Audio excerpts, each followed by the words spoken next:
Samedi 30 janvier 2021, mesdames et messieurs, bonjour et merci de suivre RTI 1. Il est 6h30 et c'est l'heure de vous informer. Après l'élection présidentielle, l'armée ivoirienne travaille déjà à la sécurisation du prochain scrutin législatif qui se tiendra en mars prochain. La question était au cœur de la traditionnelle cérémonie de présentation des vœux hier vendredi à l'état-major des forces armées de Côte d'Ivoire au plateau. Plus de détails avec Didier Nguesson. Elles ont été mobilisées pour sécuriser l'élection présidentielle. Une mission réussie. Les forces armées de Côte d'Ivoire se préparent également à assurer la sécurité de l'élection législative du 6 mars prochain. Place d'armes Ouattara Thomas Dakin de l'état-major des armées. Le chef d'état-major général des armées, le général Lassina Doumbia, passe en revue les troupes composées d'une section de l'armée de terre, de l'armée de l'air, de la marine nationale, du groupement des sapeurs-pompiers militaires, une section du groupement ministériel des moyens généraux, le bâton de commandement de soutien, le tout sous la musique des forces armées de Côte d'Ivoire. Il s'en est suivi la montée des couleurs et l'exécution de l'hymne national. Présentant les vœux des armées au général Lassina Doumbia, le contre-amiral Célestin Kwame Nguesson dresse le bilan 2020 et les perspectives. Un des actes majeurs posés au cours de l'année 2020 fut incontestablement les directives implémentées aux armées pour la sécurisation des élections présidentielles. En somme, par vos instructions fermes, elles ont adopté un comportement exemplaire et ont montré leur professionnalisme lors de ces joutes électorales. Elles ont réussi également à maintenir l'unité, la cohésion et surtout la discipline dans les rangs. Pour le chef d'état-major général des armées, les hommes en tenue doivent rester à équidistance de la politique et inversement. L'année 2021 comportera elle aussi des défis, dont les premiers apparaîtront avec la sécurisation des législatives, dont la planification est bien avancée. Pour ce rendez-vous et pour les autres sollicitations à venir, il nous faudra faire de nouveau preuve de professionnalisme et de sens élevé du sentiment patriotique. L'arène politique n'est pas le champ d'action de l'armée, tout comme l'armée ne devrait être le terreau du discours politique. Les frères d'armes ont partagé un repas. Nommés à la commission électorale indépendante, Doumbia Soumaïla et Siaka Bamba ont prêté serment hier vendredi. Les deux impétrants ont juré de respecter la Constitution et le Code électoral. Ils s'engagent à agir dans l'antre de la loi devant la Cour du Conseil constitutionnel ivoirien. Le film de la cérémonie avec Gabriel Zani. Je m'engage à bien et fidèlement remplir ma fonction, à l'exercer en toute indépendance dans le respect de la Constitution et du Code électoral. Avant leur entrée en fonction à la commission centrale de la commission électorale indépendante, Siaka Bamba et Soumaïla Doumbia ont prêté serment devant les membres du Conseil constitutionnel conformément à la loi. La présente cérémonie a pour fondement la loi numéro 2001-634 du 9 octobre 2001 portant composition, organisation, attribution et fonctionnement de la commission électorale indépendante, laquelle loi dispose dans son article 7 qu'avant leur entrée en fonction, les membres de la commission centrale de la CEI prêtent serment devant le Conseil constitutionnel. Cette disposition est l'expression de la volonté du législateur d'appeler l'attention des impétrants sur le niveau élevé de la charge qui leur incombe en lien avec les enjeux électoraux. Siaka Bamba est désigné représentant du PDCI à la commission centrale de la CEI et Soumaïla Doumbia intègre la commission pour le compte du groupement politique GPPP. Il remplace Henriette Lagou pour achever son mandat en cours. Par cette prestation de serment, les impétrants viennent de se prêter à la nation ivoirienne et non aux partis politiques qui les ont désignés. Il s'agit généralement d'un rite oral par lequel on s'engage devant une institution, en l'occurrence ici, devant le Conseil constitutionnel. Ce serment vous recommande d'exercer votre fonction en toute indépendance, en toute impartialité, dans le respect de la Constitution et du Code électoral, et à garder le secret des délibérations et des votes. Dire la vérité des urnes, rester discret sur les secrets des délibérations, pour ne citer que ses qualités de commissaire central de la CEI, Soumaïla Doumbia exprime le bien fondé de son engagement. C'est un engagement et un engagement est sacré. Et donc je voudrais rassurer le peuple de Côte d'Ivoire sur le caractère sacré de cet engagement que je remplirai, n'est-ce pas, comme étant un devoir vis-à-vis du peuple de Côte d'Ivoire. Avec la prestation de serment de Siaka Bamba, le PDCI signe son entrée à la commission centrale de la CEI qui compte désormais 16 membres. Le président Alassane Ouattara avait pris une ordonnance pour modifier la loi sur la CEI en vue de permettre l'attribution des sièges dans cette commission aux partis de l'opposition dont la représentation au Parlement est la plus significative. Les parlements francophones face à la crise de la Covid-19, perspectives pour demain. C'est le thème de la 46e session de l'Assemblée parlementaire de la francophonie qui s'est achevée hier vendredi. Il est bon de rappeler que cette 46e session s'est déroulée par visioconférence. Je vous propose de suivre notre compte-rendu. L'Assemblée parlementaire de la francophonie a pour la première fois réuni son assemblée plénière en visioconférence le 28 et 29 janvier. Cette 46e session a réuni plus de 350 participants issus de 46 sections de l'APF. La Côte d'Ivoire est largement en avance sur toutes les résolutions qui ont été adoptées aujourd'hui. Et pour notre part, au niveau de la Côte d'Ivoire, nous avons fait part de ce que nous avons comme préoccupation politique, préoccupation sanitaire et même économique aussi, afin que l'Assemblée parlementaire de la francophonie puisse en juger. Placés sous la présidence d'Amadou Soumaoro, les participants ont insisté sur l'importance d'agir concrètement pour le bien-être des populations francophones.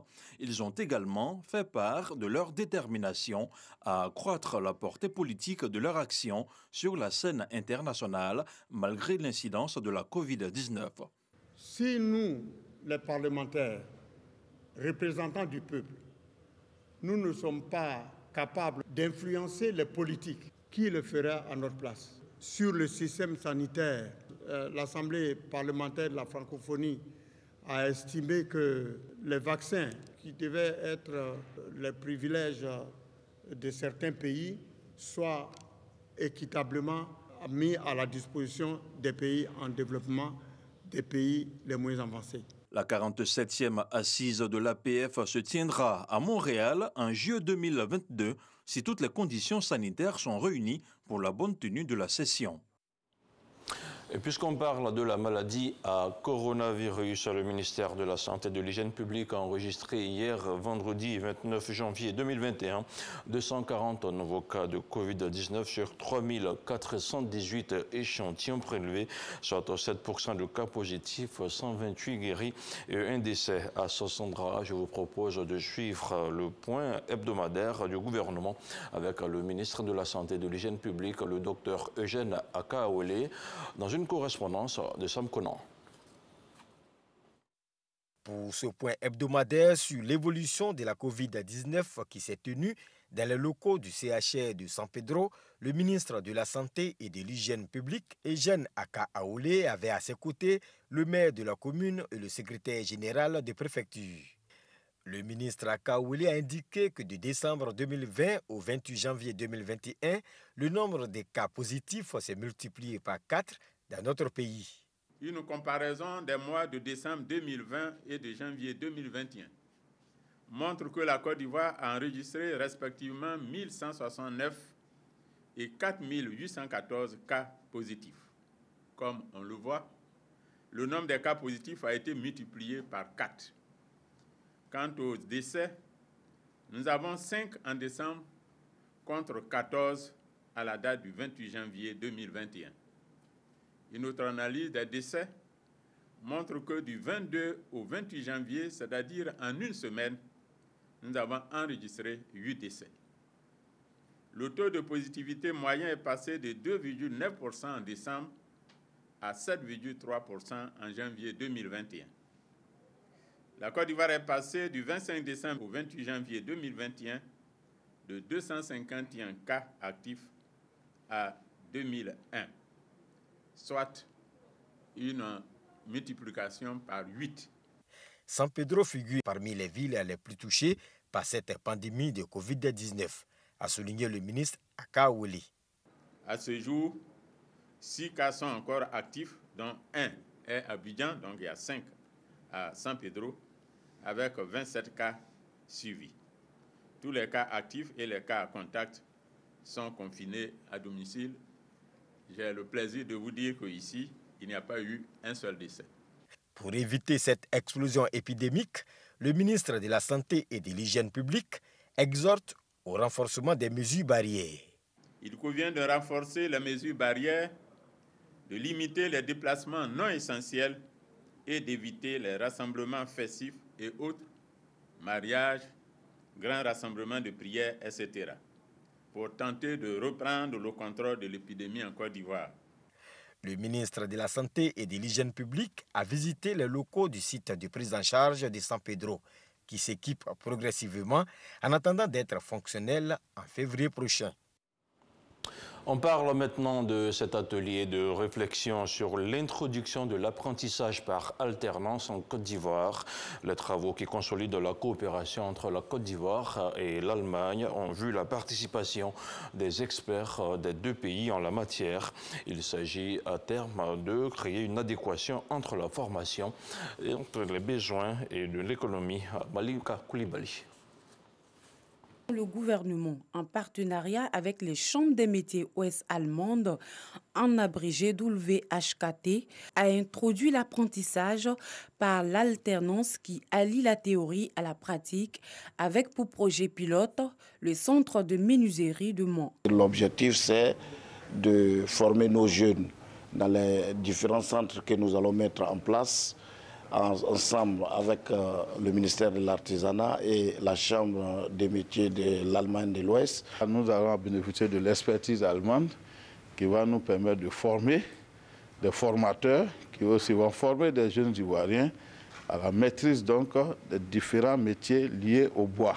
3 jours durant, des experts allemands, leurs collègues de la WHKT, depuis l'Allemagne par visioconférence, ainsi que des nationaux ont animé l'atelier. Les domaines du bâtiment, du génie mécanique et mécatronique, la construction métallique et la soudure, ainsi que la technologie climatique et solaire, faisant partie de ce projet Bonne formation solide artisan, qui présente les mêmes difficultés, ont été également abordées. Je me réjouis qu'il y a des projets qui existent déjà.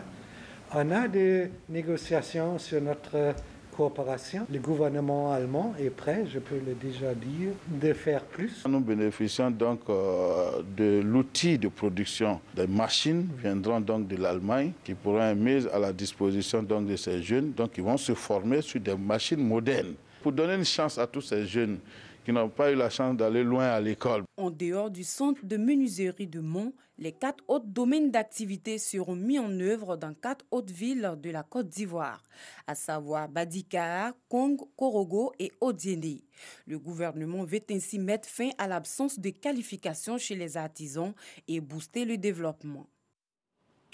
Dans l'actualité internationale, il est bon de savoir qu'un sommet international, sinon un sommet extraordinaire des chefs d'État et de gouvernement africains, se tiendra dans une semaine à Addis Abeba, au siège de l'organisation africaine. Sur l'agenda, notamment le chef de l'État de la RDC, Félix Tshisekedi, va devenir président en exercice de l'Union africaine. Mais les yeux seront surtout fixés sur l'élection du nouveau président de la Commission, un poste pour lequel le sortant Moussa Faki Mahama est seul en lice.